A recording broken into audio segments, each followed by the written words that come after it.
Oi. Que bonita que você tá, amor. Que bonita, tá dengosa. Boa noite a todos.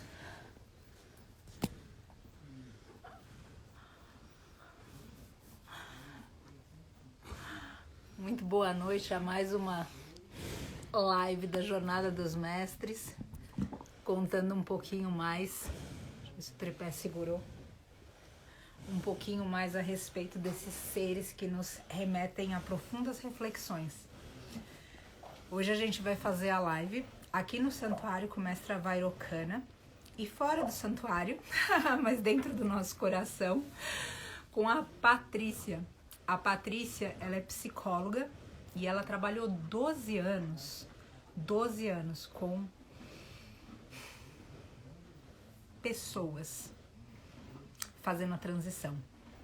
E o tema da live é educação para a morte. E por que a gente vê tão importante, boa noite a todos, por que a gente vê tão importante a gente realizar esses aprendizados a respeito da morte? Porque a gente que está aqui trabalhando no santuário, e vocês junto, ou seja, não é a gente aqui e vocês aí, nós estamos juntos nisso.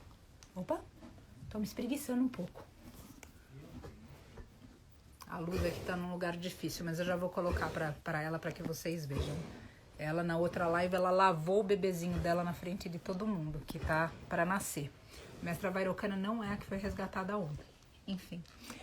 Aqui no santuário, a gente que tá trabalhando nessa missão, é muito constante a reflexão a respeito. Ah, Fernanda, que grande alegria. Diga a ela que eu gostaria muito de conhecê-la.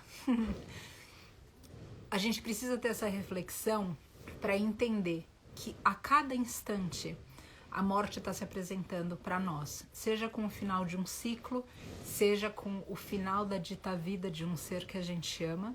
A gente precisa entender que essa morte precisa ser normalizada, o morrer precisa ser normalizado, o matar nunca. A gente falou disso numa outra live. O Mu vai cantar pra gente, Mestre Siddhartha, durante a nossa live. Enfim, o matar nunca precisa, nunca pode ser normalizado, mas o morrer precisa, porque quanto mais a gente cria distância com esse processo tão bonito, mais difícil é para nós, inclusive, ter uma ruptura saudável e poder segurar nas mãos do outro. E por que eu digo mãos? Porque algumas vezes essas mãos serão patas, por exemplo. Mais difícil será enquanto a gente não tem essa paz dentro de nós. Então aqui eu vou chamar a Pá e vibro aqui no meu coração a oração. Algumas pessoas me escrevem a respeito do mantra, me escrevem no meu perfil pessoal dos cânticos. Eu deixo aqui muito brevemente simplesmente a oração de Lokar Samasta Sukhino Bhavantu, para que a gente entre no tema. E depois, em outra ocasião, eu vou postar na caixinha dos stories sobre a questão dos cânticos e dos mantras. Se vocês apreciam no começo, se vocês querem ouvir esses cânticos e essas orações, ou se a gente já fala diretamente dos assuntos. Só um momentinho, por gentileza. Deixa eu ver se a Pá já tá aqui. Um momentinho. Deixa eu encontrar só um instante para colocar a Pá. Ah, ele está aqui. Tcharam. A Pá está entrando, só um momento. Muito feliz de termos todos aqui. E a gente falando de um tema tão importante. Pá entrou. Que maravilha. Tudo bom, Pá? Tudo lindo. Que bom te ver, que bom te ouvir, que bom estar junto. Que bom, tô bem feliz também. A gente está bastante contente, Pá. Estava comentando aqui brevemente que você é psicóloga. Na verdade, falei que você trabalhou durante 12 anos com pessoas em fase terminal e próximo de passagem, e de como é importante a gente poder falar a respeito da morte, normalizar o morrer. Eu vejo que ainda existe muito tabu na nossa cultura, e não digo nem só na nossa cultura, ou seja, em várias outras culturas também a respeito desse assunto. Enfim, é uma grande alegria ter você aqui. Você se apresentar, falar um pouco de você, ou seja, da onde você vem enquanto psicólogo, ou seja, do que você tem estudado, visto, vivido, para que a gente possa te conhecer melhor, inclusive? Posso sim, Paty. Olha só, a minha formação foi de psicologia, né? E uma formação que me possibilitou experiências muito importantes para mim no cuidado a pacientes em final de vida. Uhum. Fiquei trabalhando em alguns hospitais. O que eu fiquei mais tempo foi o Hospital Oncológico, o Aristides Maltês, aqui em Salvador. E é um hospital que atende 100% SUS, então é uma característica muito específica. A oncologia também é uma doença crônica muito específica que envolve muitas dores. Então, eu tive essa grande oportunidade de passar por esse lugar e fui vendo como é difícil lidar com a morte na nossa cultura e como nós, profissionais de saúde, não temos nenhuma formação específica para isso, né? Da mesma forma que a sociedade trata a morte, nós, profissionais de saúde, também tratamos. Então, a gente tende a excluir, a achar que é algo negativo, que é algo que não deveria fazer parte, que é algo que deve ser evitado a todo custo. Ainda mais dentro de um sistema médico que também pensa assim. Então, com essa experiência de muitas dores, de muito sofrimento e muita negação da morte, eu resolvi voltar para a academia, para a universidade, né, onde formam pessoas, e falar sobre educação para a morte, né, que nós precisamos pensar a morte, entender a morte sobre um outro paradigma que não é esse visto no Ocidente como algo ruim que deve ser evitado e que gera sofrimento. Não, não é assim. Pode até ter muito sofrimento e muitas mortes, né, onde a gente vê agressões, como aí no santuário, a gente às vezes sofre, né, a mestra Durga mesmo foi uma dor no meu coração, porque ali tinha a morte foi natural, mas o sistema pelo qual ela foi não foi natural. Exato. Né? Então, ela haveria de morrer, sim, claro, mas precisava ser com tanta dor, precisava ser causado aquela dor, aquele sofrimento, né? Então, assim eu via com os pacientes também, né? Muitas vezes tinha dores que, será que precisava estar assim, tão presente? Será que não dava para viver de uma outra forma? Exatamente. E sabe quando você coloca, pá, isso de que aqui no Ocidente é comum quando a gente fala. Agora eu vou deitar. Quando a gente fala no Oriente a respeito da morte, ou seja, dentro da yoga, dentro da perspectiva indiana, mesmo no budismo, a gente vê a morte como uma grande oportunidade. Você está falando de trabalhar no hospital, eu, por razões diferentes, já tive em várias ocasiões em hospitais e eu escutei as orações mais sinceras nos leitos de morte. Eu escutei os eu te amos mais profundos nos momentos de passagem. E isso, inclusive, aqui no santuário, ou seja, esse instante onde a gente realmente se depara com uma ruptura, ainda que essa ruptura seja só voltada para o corpo físico, porque o amor prevalece, enfim, a gente pode falar tudo isso. Esse momento é uma grande oportunidade para a gente conseguir encaminhar o outro, para o outro se libertar daquela matéria que tantas vezes já não comporta mais aquele espírito, e para que a gente mesmo possa dar conta de todas as nuances distorcidas do amor, como, por exemplo, o apego. Então, Uhum. faz muito sentido para mim isso. Agora, você colocaria para nós, ou seja, eu aqui no santuário, obviamente, como você estuda de Mestra Durga, a gente entra em contato com a morte e o que eu noto, pá, independente, ou seja, a morte, acho que é isso que eu estou querendo dizer aqui, só para colocar um tom na conversa e de chamar essa sabedoria da Pá para cá. Quando a Pá fala do que ela aprendeu, do que ela está vendo, do que ela tem estudado, isso não se limita, como ela falou, é algo que está o tema morte. Não importa se a gente está falando de um mestre animal, se a gente está falando de um ente querido, não importa do ente querido que não é um mestre animal, se a gente está falando de uma pessoa distante, se o quesito dentro esse quesito paz interior encontrando a morte é um paradigma que todos temos, não importa qual a morte está sendo apresentada. Se é a morte de um relacionamento, se é a morte de um ente querido, seja, de novo, esse ente querido um mestre animal ou uma pessoa. Então, tá, o que você resumiria para nós dentro desse comportamento? Como a gente faz as pazes com a morte? Como a gente consegue olhar para a morte e entender ela como parte da vida e não como um fim da vida? Ótimo. Muito boa a sua pergunta. Eu pensei aqui em trazer inicialmente três pontos que acho que para a gente poder começar a refletir sobre a morte com a outra perspectiva, né? Então, uma delas é o desenvolvimento humano, a outra é a cultura e a outra é a dimensão da consciência, né? Num sistema macro, que é o planeta Terra, que é um planeta vivo, e micro, que é do indivíduo, que é essa do indivíduo que a consciência vai poder transformar o sujeito e transformar o mundo, né? Então, eu queria trazer esses três pontos. Paty, o primeiro ponto é sobre o desenvolvimento humano. A morte, quando a gente fala em morte, isso assusta, mas há no desenvolvimento humano, coisa linda. Desculpa, só. Tem algumas distrações na live, mas enfim, é tudo por um bem maior. Linda. Mas há no desenvolvimento humano mortes e renascimento o tempo inteiro.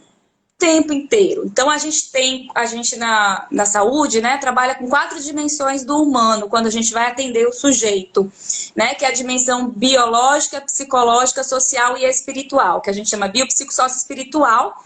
Lembrando que espiritual aqui não tem ligação com religião. A pessoa pode, através da religião, se espiritualizar, mas não precisa passar pela religião. Então, é um ser que acredita em algo para além da matéria. Então, isso é suficiente para a Organização Mundial de Saúde. E a gente precisa entender isso, independente da crença do profissional de saúde, né? O sujeito é constituído por essas 4 dimensões. E nessas 4 dimensões, por exemplo, a primeira, a biológica, a gente vê o tempo inteiro a apoptose. Né? O que é a apoptose? É a morte programada das células. O tempo inteiro, nossas células elas estão morrendo e estão renascendo. O nosso cabelo, principalmente, né, sexo feminino, cai muito.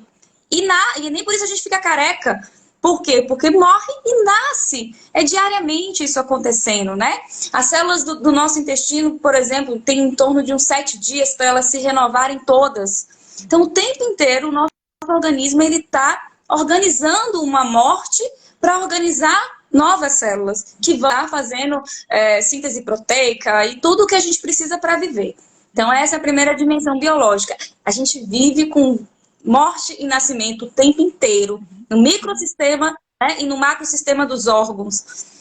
A outra dimensão que é psicológica, você colocou aí, né, morte de relacionamento, a gente tem desde o nosso nascimento, né? Para a gente nascer, para a gente sair da vida intrauterina, há uma morte daquela vida intrauterina, né? Eu preciso fechar aquele ciclo dentro do ventre para ir para o mundo lá fora, por mais duro que seja, abrir o olho, respirar por mim mesma, né? Porque antes era a mãe que respirava, que me alimentava, era tudo escurinho, quietinho, calminho, quentinho. De repente o mundo lá fora é diferente, mas é necessário, né? Ou do contrário, a criança morre e vai para uma outra instância. Mas para estar aqui presente na materialidade, encarnado no planeta Terra, a gente precisa fechar um ciclo para começar outro.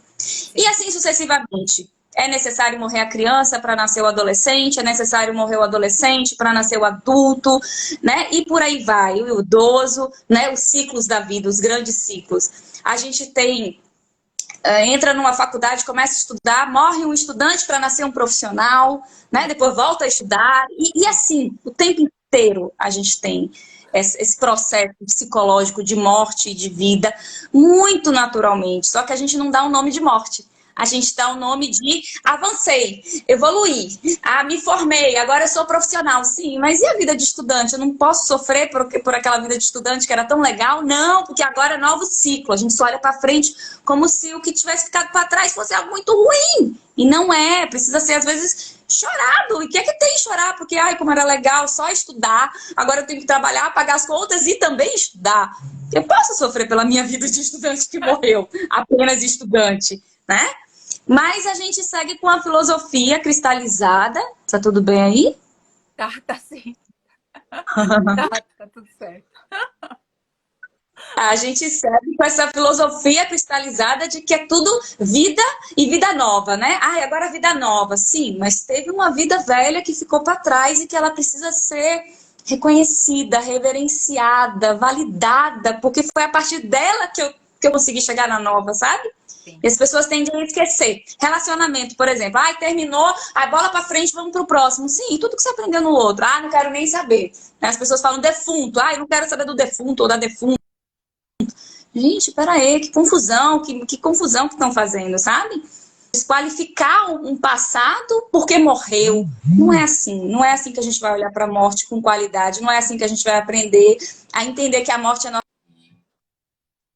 companheira e que a gente está o tempo inteiro aprendendo com ela e vivendo com ela, convivendo.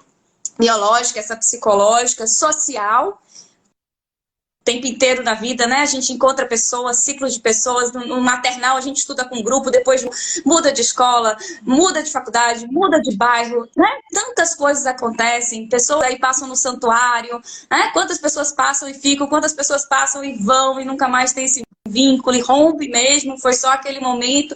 Então é morte e vida o tempo inteiro nas relações sociais. E são necessários, porque a gente não vai seguir com o mesmo grupinho de pessoas do maternal até o nosso funeral. Não dá, não precisa ser assim. Algumas podem até seguir com a gente, mas não vai ser assim com todo mundo. Não precisa ser assim com todo mundo. E a gente pode chorar pelas aquelas que ficaram no meio do caminho, pelas que não vieram com a gente. Qual o problema? Não tem problema nenhum.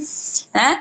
E a última dimensão, que é espiritual, que também, né, muitas vezes precisa morrer o homem velho para nascer o homem novo, com novos paradigmas, com nova forma de pensar, né? Com compaixão, com amorosidade, que é o que a espiritualidade traz para a gente. Né? E a gente precisa deixar o egoísta ir se aquietando, ficando de lado para nascer o altruísta e assim sucessivamente.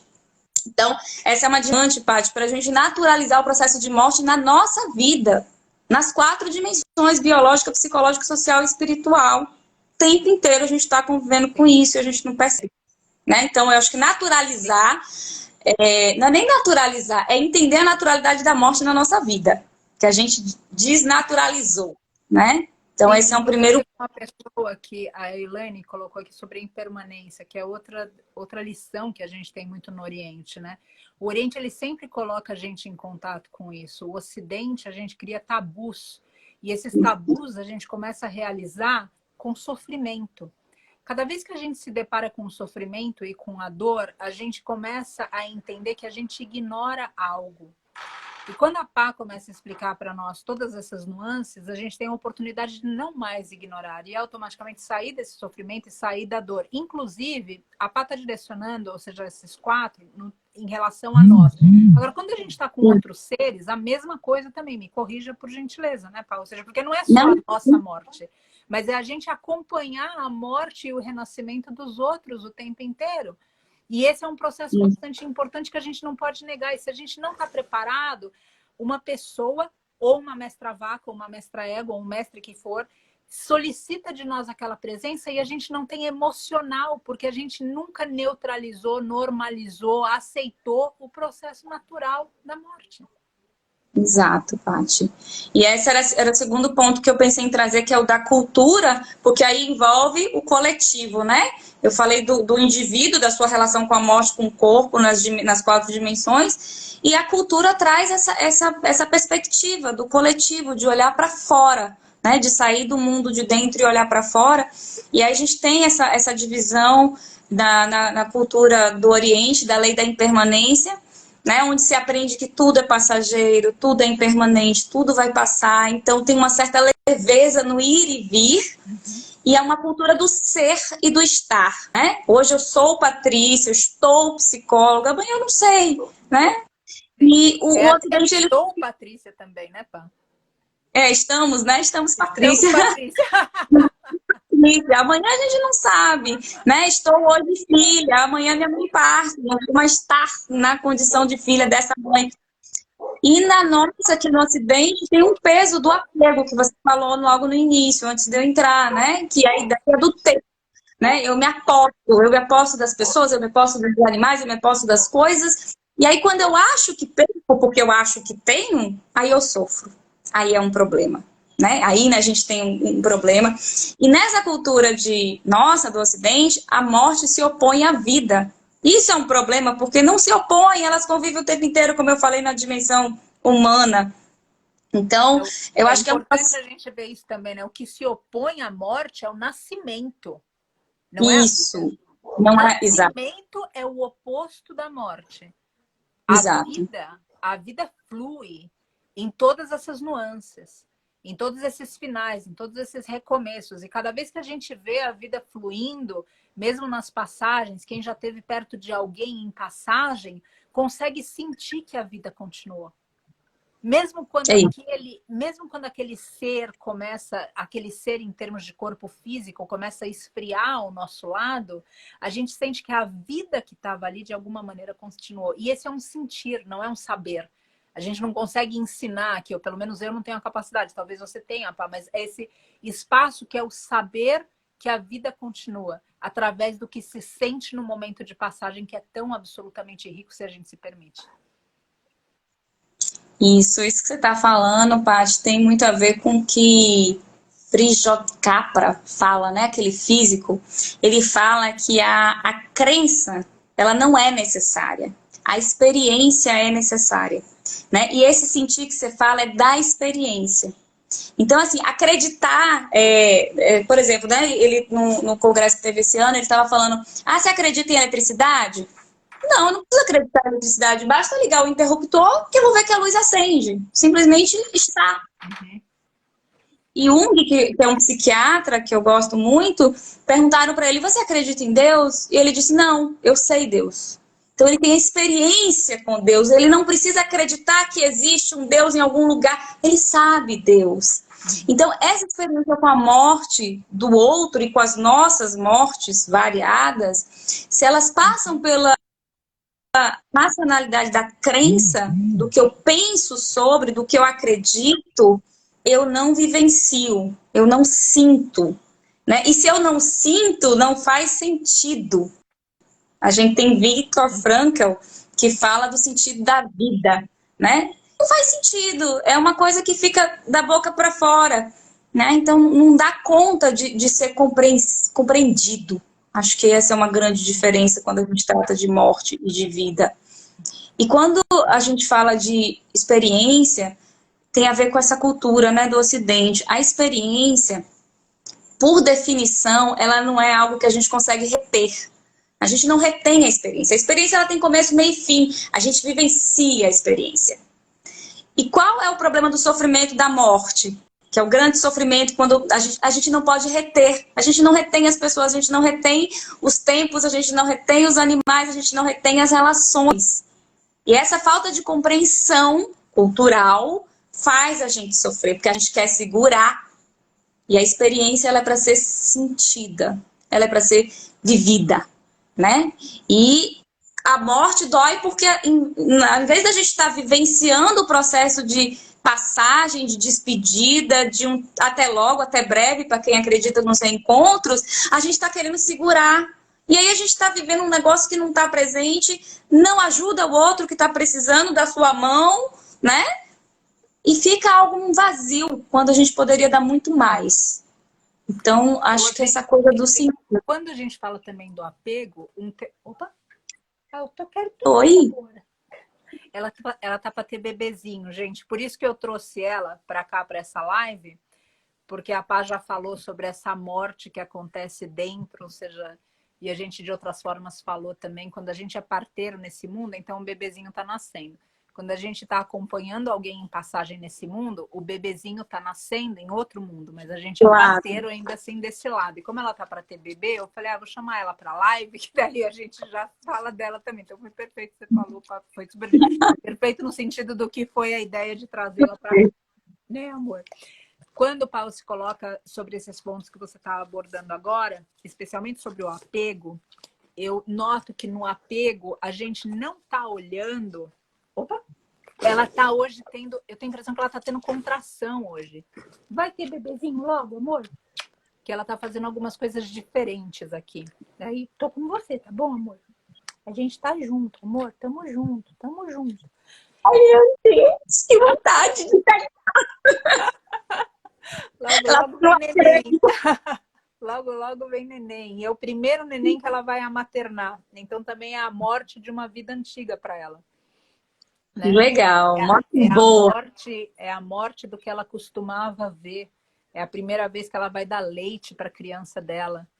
Então é muito bonito a gente estar aqui com ela e ela vai poder falar mais em breve, porque hoje na outra live que eu fiz com a Kátia perguntou, mas o que é lavar o bebê? É só um parênteses de tudo que a gente está falando aqui, tá? E aí eu tentando explicar para ela levantou e começou a mostrar o que era lavar o bebê, começou a sair a secreção dela, eu achei incrível. Eu tô escutando tudo. Isso é sentir, né?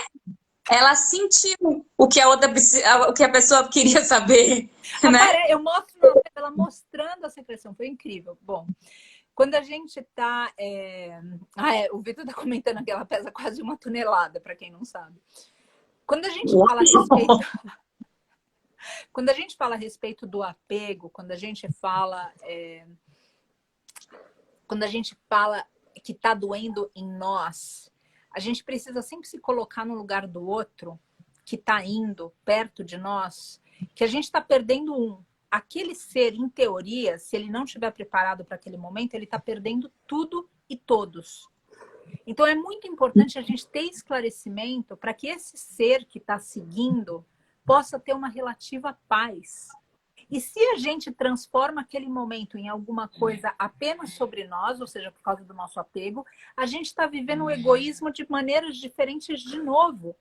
E isso que eu queria, Pá, que você falasse um pouco também, como que eu transcendo, cada um de nós nessa situação, como que eu transcendo o meu sofrimento na hora que eu vejo o meu apego, para olhar para o outro e realizar que é o outro que precisa de mim naquele instante e não eu que preciso criar uma situação ali sem que eu esteja consciente para mostrar um amor que na verdade é livre.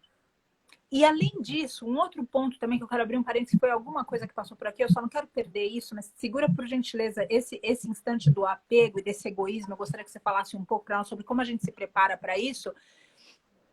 Eu queria também que a gente sempre pensasse que quando a gente fala da doença, a doença na nossa cultura, ela é desfavorecida, porque a gente está abreviando vidas. Agora, se a gente fala de um percurso natural, onde o corpo eventualmente vai envelhecendo e acontece um desencarne, não abreviado, mas natural, aquela doença no Oriente, em alguns tratados, aquela doença é tida como uma oportunidade de despedida para aqueles seres que estão convivendo. O que não acontece, ou seja, a doença nesse ponto, não da vida abreviada, não do que a gente vê aqui no santuário, mas a doença de uma vida longeva, onde o ser naturalmente começa a desencarnar, é uma oportunidade de acerto de contas. E é um momento lindo se a gente tiver desapego e altruísmo. Porque daí todos os eu te amos que foram silenciados são ditos, todos os perdões pendentes são por fim falados, todas as contas se acertam. O que não acontece em uma morte trágica. A morte trágica, ela tira a oportunidade do acerto de contas. Então, passou um comentário rápido aqui, eu só não queria que perdesse isso, porque quando a gente fala de todo o trágico que está acontecendo com eles, a gente tira toda essa oportunidade. E quando a gente fala que esse comportamento violento nosso, do ser humano, está causando desencarne também dessa mesma maneira entre seres humanos, a gente está falando desse demérito que começa a cruzar o nosso caminho onde a gente não tem oportunidade de despedida. E isso, para a gente acertar uma conta depois da passagem de alguém, me corrija, Pá, por favor, mas é muito mais difícil do que acertar aquela conta antes da passagem. Enfim, é só um comentário, se você quiser desenvolver, Pá, por gentileza. E eu coloco aqui essa questão do apego. Como que todos nós, que estamos vivendo um momento onde alguém eventualmente desencarna próximo de nós, como que a gente consegue a sabedoria para realizar que aquele momento é daquele ser e não um momento nosso? Linda sua pergunta, lindíssima. E assim, respostas a gente tem teoricamente várias, mas eu vou trazer só uma coisa pegando a palavra egoísmo, né? Para a gente poder transcender o egoísmo é o centramento do ego, né? A gente está centrado na gente, por isso a gente sofre e não consegue oferecer a mão ao próximo, centrado no nosso sofrimento.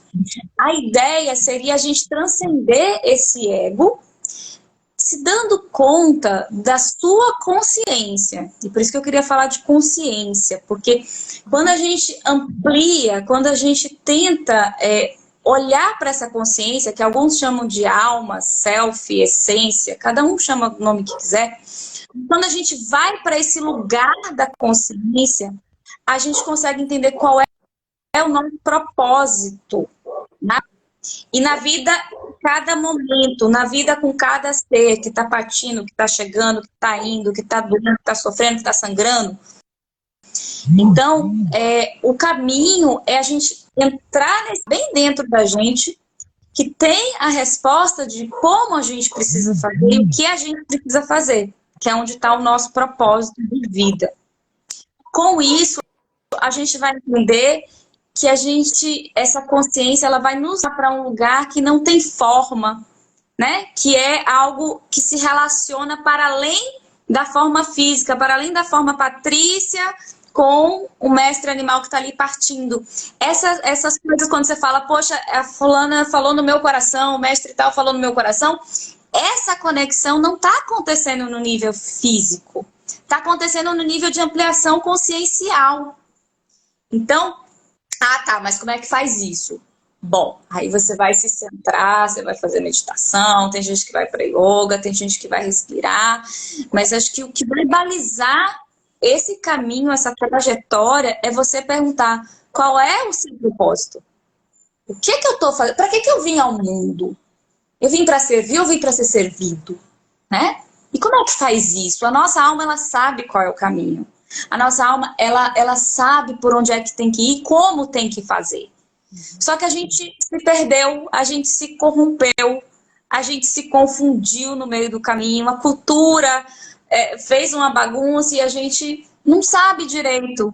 Mas se a gente acessar esse lugar interno, a gente vai acessar um lugar de potência, de infinitas possibilidades de ação. Sim. E aí não vai ter egoísmo, porque não vai ter mais ego. Vai ter amplitude de consciência. E o amor tá aí. Né? O ego, ele confunde. Diga, pai. Sim. Eu vejo que esse tópico, quando a gente fala o ego não estar, gostaria que você falasse um pouquinho mais a respeito disso. No Oriente, a gente tem a condição que o ego, ele precisa ser funcional. Então, vamos supor, a gente vai... como que a gente pode falar que a gente vai viver sem ego, sendo que eu vou continuar respondendo como Patrícia?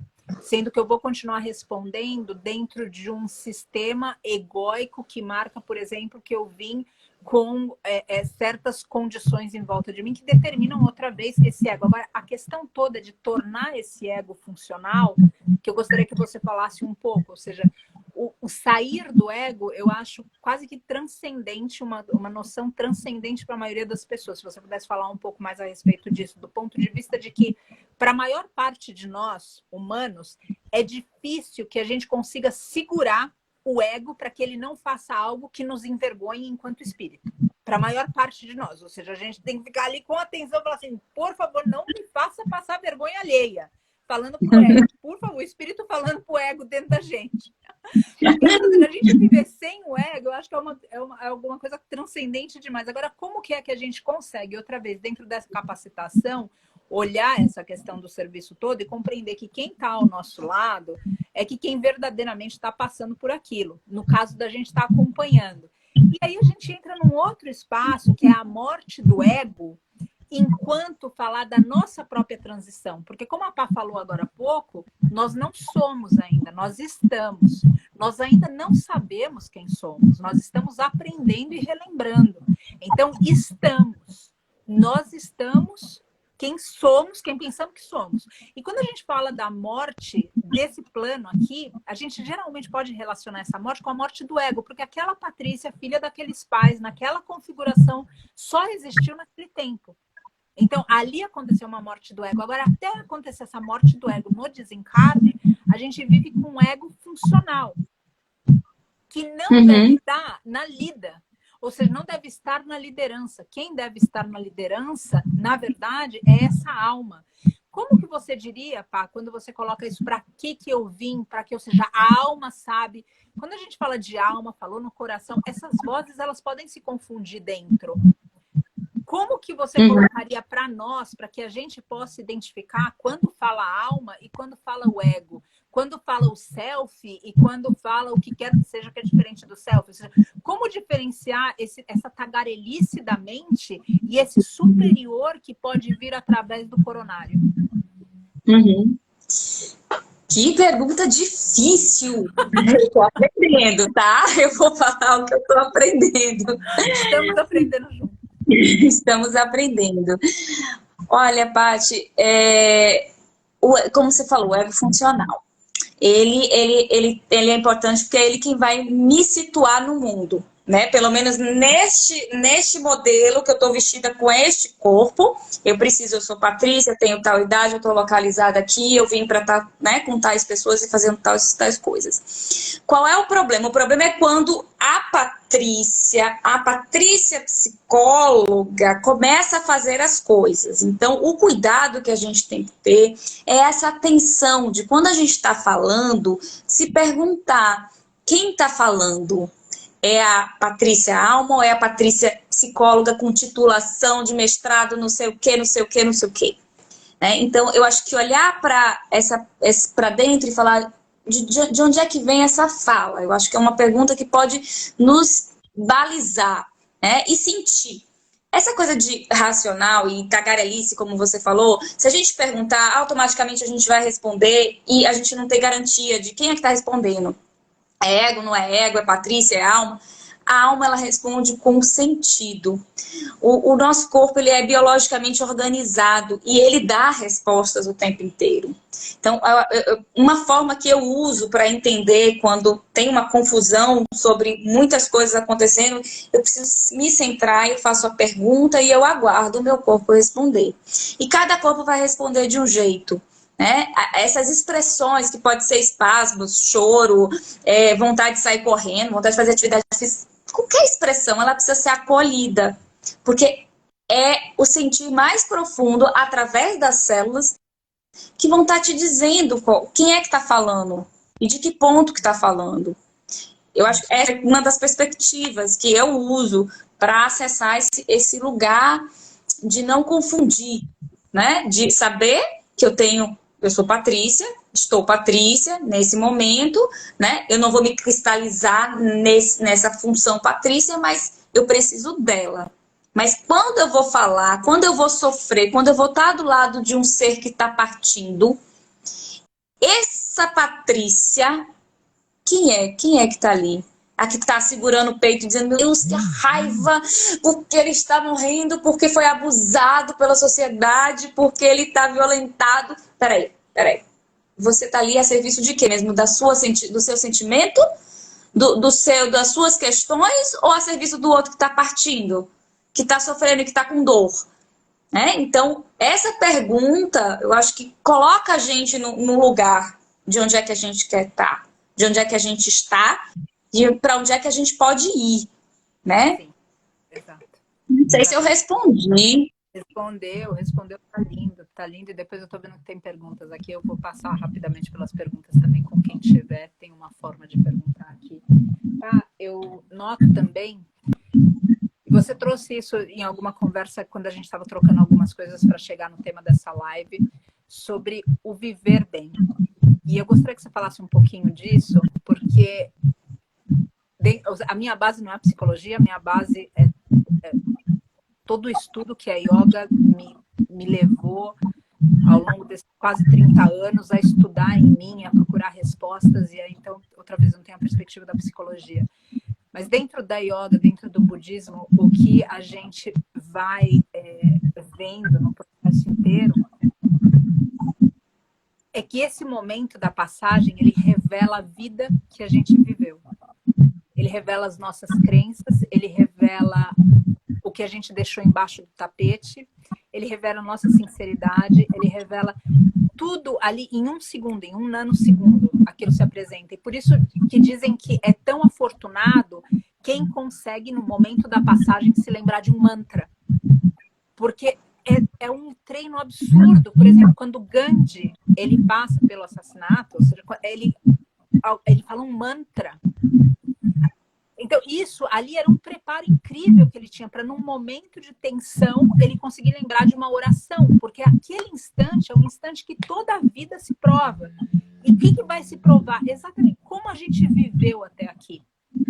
O que é que a gente tem nesse instante? Então, eu gostaria de você falar um pouco. A gente falou de acompanhar o outro, e o tempo passa tão rápido que eu gostaria de colocar um pouco isso também, para que a gente possa se preparar com a nossa própria e também poder orientar o outro à paz necessária para a passagem. E não importa se a gente está falando de um mestre animal, não importa no sentido de que esse estar ao lado, ele não contempla apenas uma pessoa que pode entender aquela fala. Ele contempla todos os seres que são capazes de entender a linguagem do amor como quer que ela seja comunicada. É muito comum aqui no santuário, tem mestres animais que são mais ligados comigo e mestres animais que são mais ligados com o Vitor. E são mestres animais que têm ligados com certos voluntários, que são ligados com pessoas que já vieram aqui. Enfim, você já esteve aqui, Paulo, você sabe disso. Você criou conexão diferente com alguns do que com outros. Você ama todos, mas tem lugares diferentes. Criei conexão com o Shapiro. Então, é muito comum quando... Ah, nossa, então você ficou preocupado de que ele comeu para-brisa, né? Que foi tenso aquele dia. Bom, o que acontece aqui nesses momentos todos é para que a gente consiga ver qual é a nossa reação com eles, mas vendo do ponto de vista de como que a gente construiu e fabricou essa reação com eles e como que a gente pode reagir conosco mesmo na nossa própria passagem. Entende? Você pode falar dessa relação, como eu vivi para como eu vou morrer e como eu posso olhar para o outro e acolher o processo do outro para que ele esteja em paz. Quando a gente está aqui com eles, é muito comum, não importa se a gente, de novo, está acolhendo um ou se a gente está sendo acolhido eventualmente no momento da nossa passagem, é muito comum que em algum instante, quando tem um momento que precede o término, a gente olha para eles, eventualmente depende de com quem ele está mais ligado, e a gente fala, pode ir. Agora, eu fiz tudo. Se você quiser ficar, você pode, mas eu sinto que agora, ou seja, a gente está além do que o corpo físico possibilita, e não são raras as vezes que o ser desencarna. O ser desencarna e não importa que ele não fale o mesmo idioma. Então, essa pergunta, quando a gente se coloca aqui de estar com o outro, não é que a gente só vai estar com alguém que fala o nosso idioma, que tem os mesmos gostos que a gente, é estar com alguém, ponto, um ser senciente. Eu tenho para mim uma prática de toda vez que... Opa! Ai, minha barriga! Toda vez que tem uma passagem, mesmo que seja de um inseto, eu canto um mantra. Eu paro, fecho o olho, não preciso causar alarde com isso, mas eu canto um mantra para me lembrar da morte o tempo todo, que a morte está presente. Então, enfim, se você pudesse falar um pouco disso, ou seja, desse instante, de como é pra gente, de como a gente tá pro outro, de como a gente liberta. Olha, desculpa, gente, ela tá mostrando a barriga dela. A minha barriga, eu vou ter neném. Eu vou ter neném, logo. Ela tá diferente hoje. Eu tô com a impressão realmente que não tarda até a gente ter as criancinhas aqui pulando. Ai, que legal, que bom. Enfim, você pode comentar um pouco a respeito disso, dessa morte, como ela é pra gente, e dessa morte, como ela é a gente liberar o outro, como que é esse espaço da gente ser livre porque a gente viveu livre, como que é esse espaço que a gente liberta porque a gente libertou o tempo inteiro. Paty, eu não sei se eu vou conseguir alcançar tudo isso que você trouxe. Você traz muito conteúdo em poucas palavras, com uma profundidade enorme de alguém que vivencia a experiência, né? Você não está falando de conhecimento, quando você fala essas coisas todas, eu fico aqui, mas assim, vivência é muita coisa. Eu não sei se eu vou conseguir alcançar tudo isso, porque você está falando da experiência, e eu acho que isso já é um grande exemplo de como a gente pode tratar da vida, viver e sentir cada momento e ir aprendendo como cada vez fazer melhor. Acho que esse é um caminho. Eu achei interessante você falar dessa coisa de como viver e como chegar a isso para a nossa preparação da nossa própria morte. E foi justamente quando você falou da conexão, né? Alguns animais com você, alguns animais com o Vitor. E aí, quando eu estive no santuário, minha conexão foi com o Shapiro. E Shapiro é um transgressor, né, das leis. E isso tem tudo a ver com a minha forma de estar no mundo, no sentido de, não de bagunçar, mas de transgredir para avançar, de transgredir para dizer, olha, eu não vou aceitar essa caixinha quadradinha se eu posso ir além e construir algo ampliado, que eu acho que é isso que Shapiro faz quando ele abre as portas, né? E que quer ver todo mundo solto. Ele quer sair da caixinha, não tem que ficar na caixinha que Patrícia e Vitor disseram que tem que ter, né? Eu posso fazer outras caixas diferentes. Então, eu acho que esse caminho da gente conseguir se conectar com aquilo que é verdadeiro em nós e que tem no outro. Eu acho que foi o que aconteceu com a minha conexão com o Shapiro, nesse sentido de reconhecer a minha verdade, tem a verdade no outro, e a gente se cruza e a gente pode se alimentar nessa relação. Acho que esse é um caminho muito legal. E um outro caminho é reconhecer aquilo que o outro tem e que eu não tenho, que o outro ser tem e que eu olho e falo, que bonito. Foi mestre Aristóteles que eu fiquei encantada quando foi minha irmã Laona que me apresentou Você e o Santuário, né? Ela assistia e chorava, e assistia e chorava, e ela me apresentava. E eu lembro que Aristóteles, você colocou um vídeo e tem uma música de Alê de Maria que fala da resignação diante do sofrimento. E ele caminhava, né, no vídeo, ele vai caminhando numa tranquilidade, numa paz de quem nem parecia que tinha sofrido. E eu olhei e falei, meu Deus do céu, que capacidade. Eu não tenho aquilo que Aristóteles tem, mas eu quero ter. Então, eu acho que essa sabedoria de, por exemplo, eu me conectar com o Shapiro porque a gente está junto, né? A gente sabe que a gente precisa fazer coisas diferentes para movimentar o mundo, para ficar diferente, mas eu posso olhar para Aristóteles e falar, caramba, que legal, como é que faz isso, né? Como é que você consegue andar com essa tranquilidade depois de ter sido tão ameaçado, amedrontado, agredido? Porque eu reagiria, não, eu quero matar, né? Então, essa beleza de saber dos encontros, sabe? Eu acho que essa é uma forma da gente se encontrar com a nossa alma em vida, para que a gente possa construir as nossas passagens, né? Nossas várias passagens, até a última nessa reencarnação, que é a morte do corpo físico, até a gente poder passar de uma forma mais tranquila. Sim. Uma reflexão, tá, que eu gosto de fazer, e eu vou colocar aqui, peço para que você oriente a gente, já que eu estou colocando para pessoas que venham ouvir também. A gente costuma pensar na morte adiante de nós. Então, a gente sempre tem uma vida para corrigir o que hoje não deu tempo, mas amanhã a gente tem a oportunidade. Eu gostaria que... E Mestre Ostara deixou isso muito forte para mim na semana passada, porque eu fiquei muito... Né? Oi? Rápido. Eu falei, ela foi tão rápido, né? Quer dizer, rápido para mim, que não, né? Ela foi no tempo. Exato. Mas essa rapidez me lembrou exatamente de como é breve e transitória a vida. E isso ela falou muito forte no meu coração, para não perder tempo. Só que aí, de novo, a gente costuma olhar a morte para frente. E isso faz com que a gente negligencie, procrastine vários aspectos de crescimento nosso que poderiam beneficiar outros seres. Então, o que eu gostaria aqui de propor de reflexão para nós que estamos em contato com o tema da morte, com a coragem para esse autoestudo aqui nessa noite, através da sabedoria que a Patrícia está trazendo para nós, é que a gente pensasse na morte não para frente, mas para trás.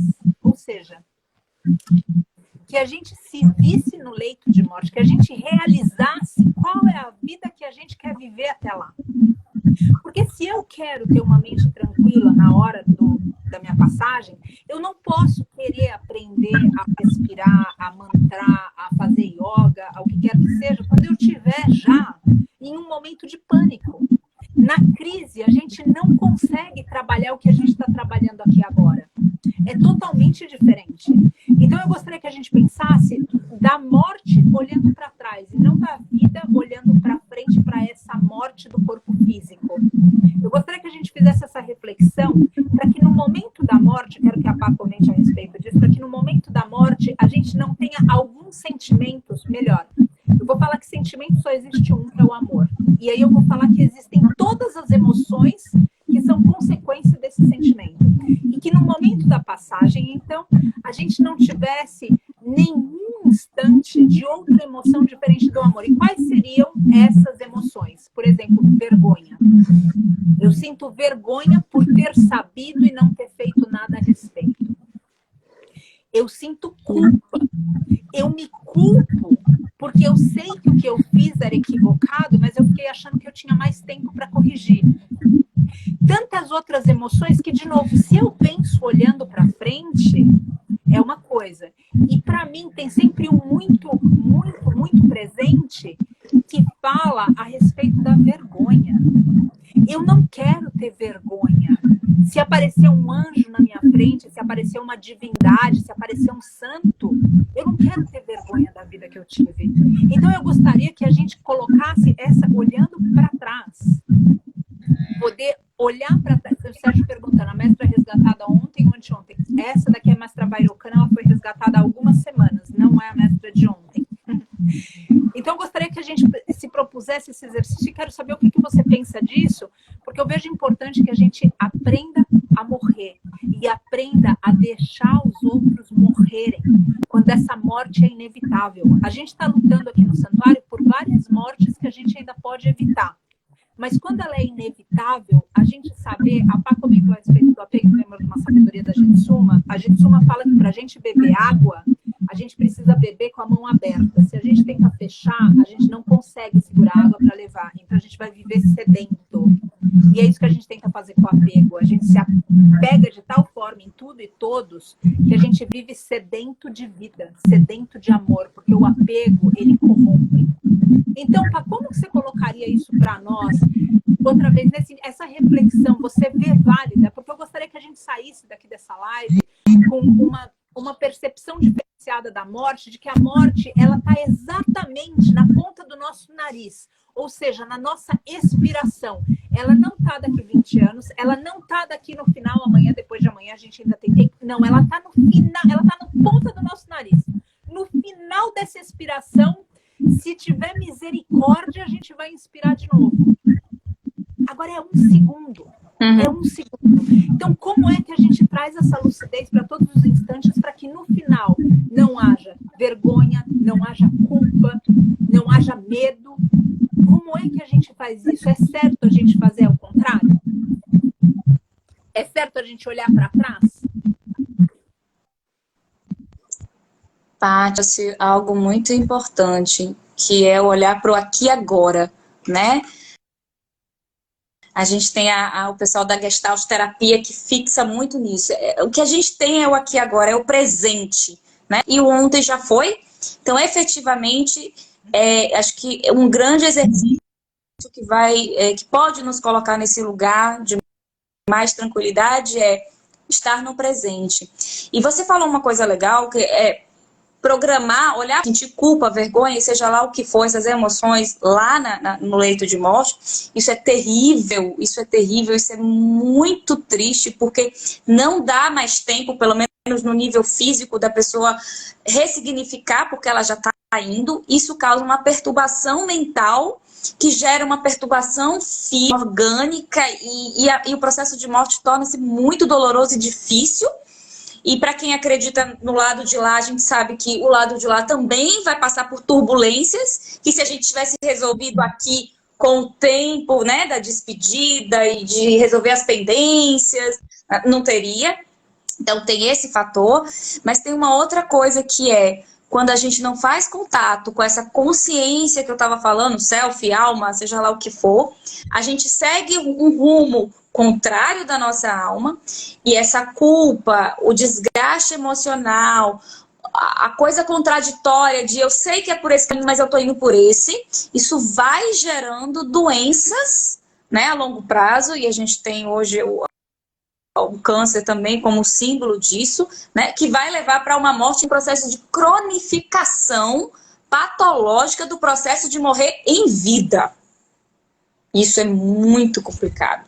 Então, você está falando lá do momento de morte, mas a gente faz isso durante a vida, e quando chega no cume, piora tudo, e aí a gente tem processos de morte difíceis, dolorosos, e quem está do lado também não consegue fazer muita coisa diferente. Então, viver o presente, fazer essa experiência que você propôs, né? Fizeram comigo quando eu era adolescente, foi fundamental para a minha trajetória, eu achei fortíssimo, foi questionado, inclusive, no grupo que eu estava, mas fizeram esse movimento de deite-se, imagine você no seu caixão, veja quem são as pessoas ao redor, veja o seu velório, o que você faria diferente, com quem você falaria. Aquilo trouxe emoções, né, que vibraram no meu corpo, que fez, eu posso não ter esse tempo, né? Então, essa experiência a gente pode fazer diariamente, não com essa intensidade, porque não vai ter adrenalina que consiga circular no nosso corpo, né? Vai ser uma carga e descarga emocional, porque a gente tem um monte de coisa que a gente sabe que devia ter feito e não fez, mas parar para olhar para isso vai nos aliviar bastante e viver o presente. Acho que esse é um caminho. Eu vejo, a razão que eu trago isso aqui, além dessa reflexão da morte e do outro, eu noto que a gente vive como se a gente fosse viver para sempre. Então, a gente procrastina demais, a gente espera demais, a gente deixa passar muita oportunidade. E quando a gente realiza de que a gente talvez não tenha esse tempo todo, quando a gente realiza que o tempo está correndo agora mesmo e que não existe qualquer domínio sobre nós, a relação e a perspectiva mudam. E isso pode trazer uma presença de espírito totalmente diferente do que a gente tem feito e como a gente tem reagido. A outra parte dessa pergunta e desse exercício, eu coloquei aqui, por outra razão também. Quando a gente está em paz nesse momento, ou quando a gente se prepara para esse momento em paz, e isso aqui compartilho de estar com eles em momentos de passagem, em muito mais momentos do que eu gostaria de estar, inclusive, mas que sou muito grata porque me ensinaram muito. Ai, meu Deus, eu vou mostrar minha barriga de novo. Não, deixa eu ver.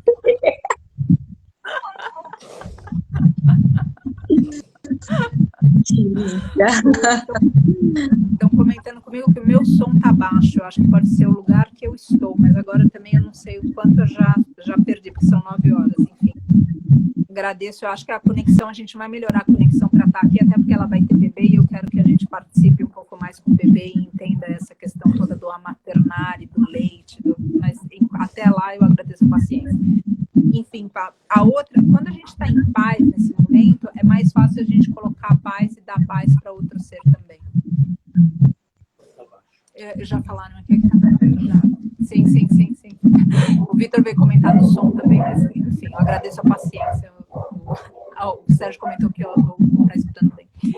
Enfim, quando a gente fala desse preparar-se para morrer, tudo que a gente já está pronto, quando a gente está com o outro pronto para a gente, é o micro e o macrocosmos, me corrija, Paty, que a gente consegue encarar na vida do outro também. Então, micro, primeiro, se eu tenho medo de morrer, eu vou entrar em pânico estando ao lado de alguém que está fazendo a passagem.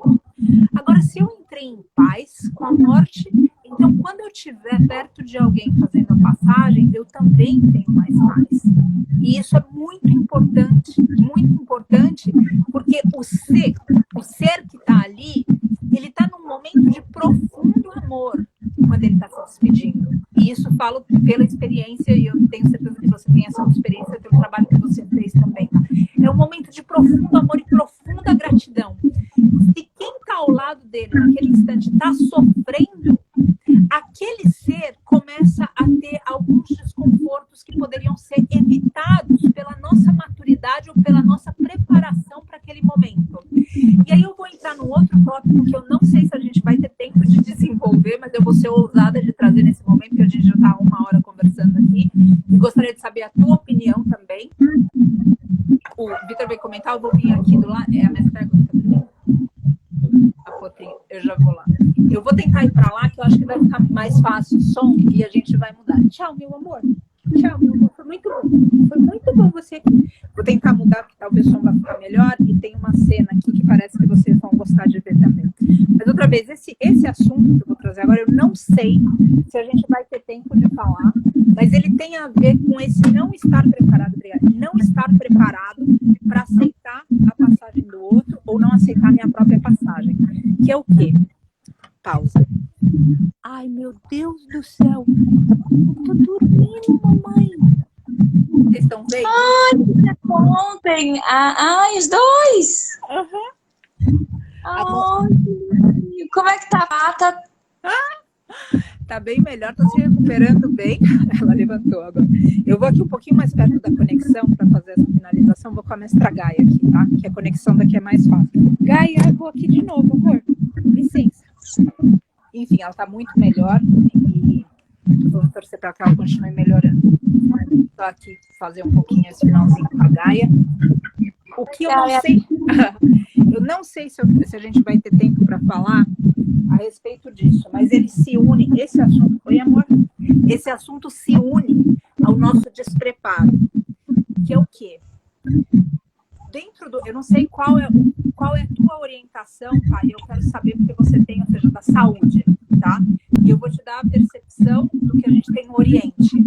Quando o espírito está pronto para desencarnar, quando não existe mais o que se passa para aquele espírito permanecer na carne, é como se aquele espírito começasse a ver a luz, vamos colocar assim, que é algo que sempre falam para nós.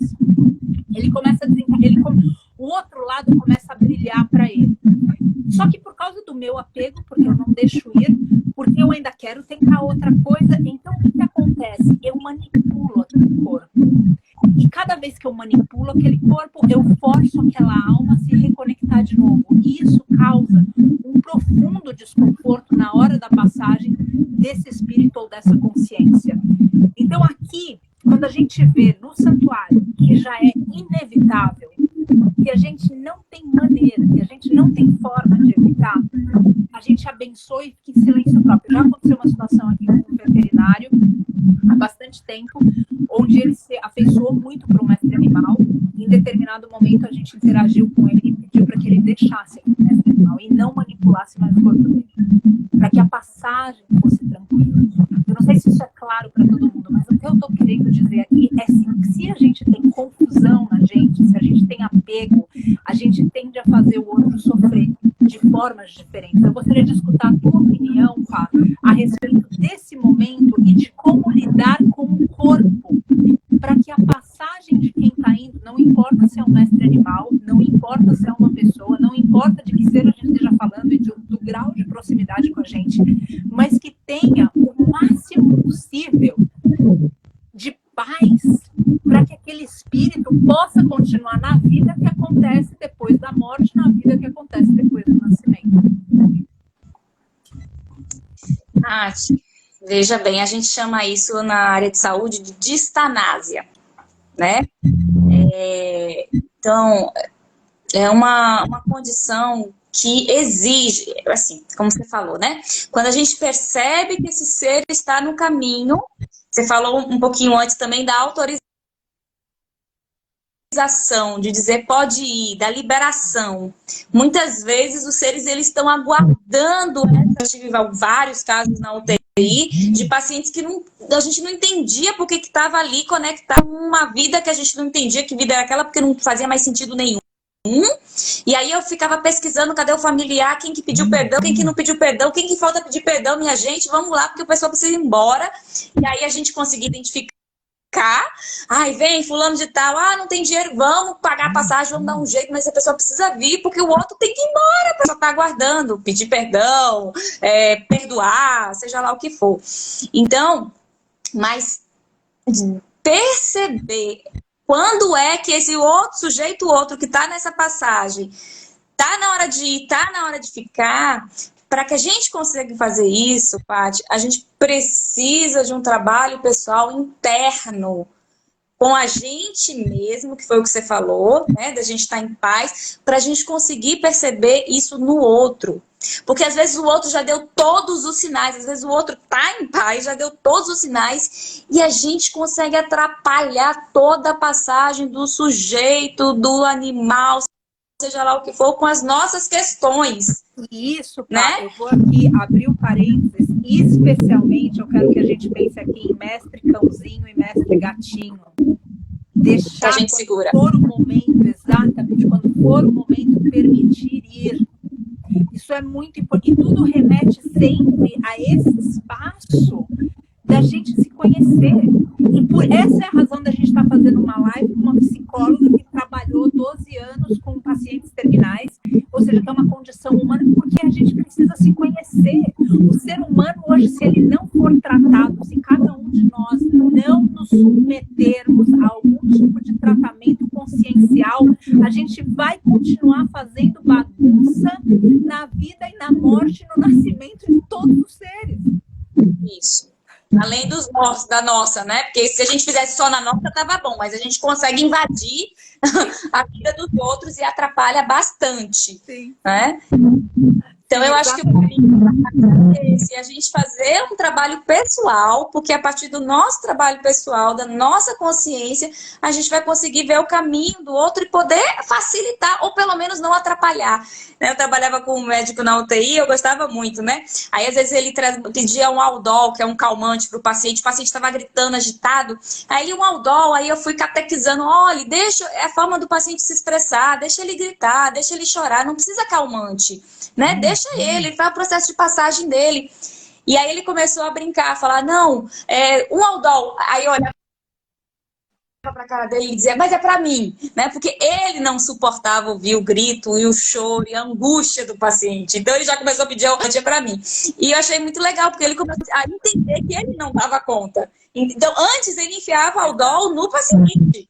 Cale a boca, pelo amor de Deus, porque eu não consigo ouvir. Aí depois ele começou a entender que ele precisava do Aldol para ele, né?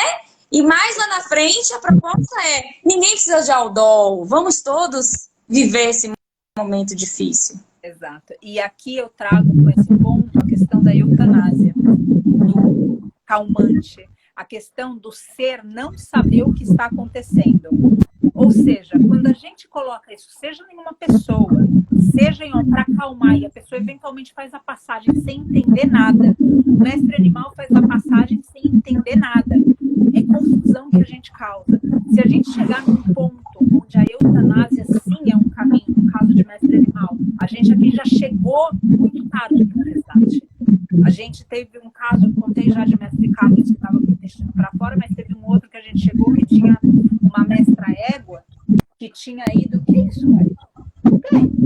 O que é isso, amor? O que é? Tá dando a mão. Pode dormir, amor. Eles ficam relaxando, deve ficar batendo na minha perna. Enfim, e a gente chegou e tinha uma mestra égua que ela tinha quebrado o pescoço em uma corrida de carroças numa zona periférica de São Paulo. Então, basicamente, ou seja, a gente não tinha alternativa. Aí o que eu quero colocar com isso só é que se a gente tiver em um instante como esse, olha isso aqui, olha aqui. Olha que bem, meu Deus do céu. Olha como eu tô tranquila. Eu tô muito tranquila. Muito tranquila.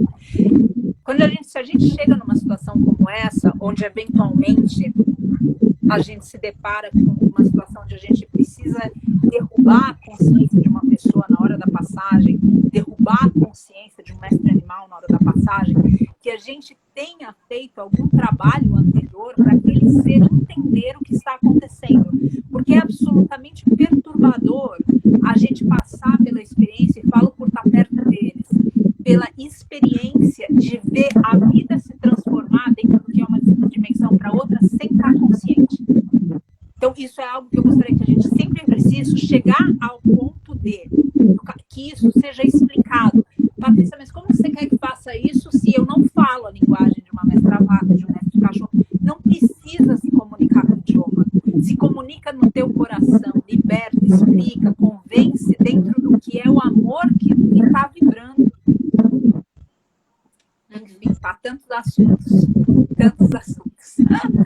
Pá, e sobre a morte, sobre uma mensagem final, e sobre viver bem para morrer bem, e sobre o desapego, e sobre tudo isso que a gente falou, como você sintetizaria uma mensagem final para poder deixar aqui para a nossa reflexão? reflexão e para que a gente realmente estivesse alinhado nisso para viver melhor e morrer melhor, para poder ver o outro viver melhor, para poder testemunhar o outro morrer melhor. Paty, eu acho que sintetizar isso é dizer que a gente precisa estar em conexão com a nossa alma. Eu acho que esse é o caminho. Quando a gente está em conexão, foi como você falou, a gente não precisa falar língua, não precisa falar idioma de nada nem de ninguém, porque é do campo da experiência, é do campo do que a gente sente. E aí faz todo sentido. Enquanto a gente não entra no que a gente sente, não vai fazer sentido, não vai ter conexão, não vai entender o outro, a gente vai estar se agredindo a morte do outro, né? Não deixando o outro ir em paz, nem viver em paz. Acho que o caminho é esse, a conexão com a nossa alma.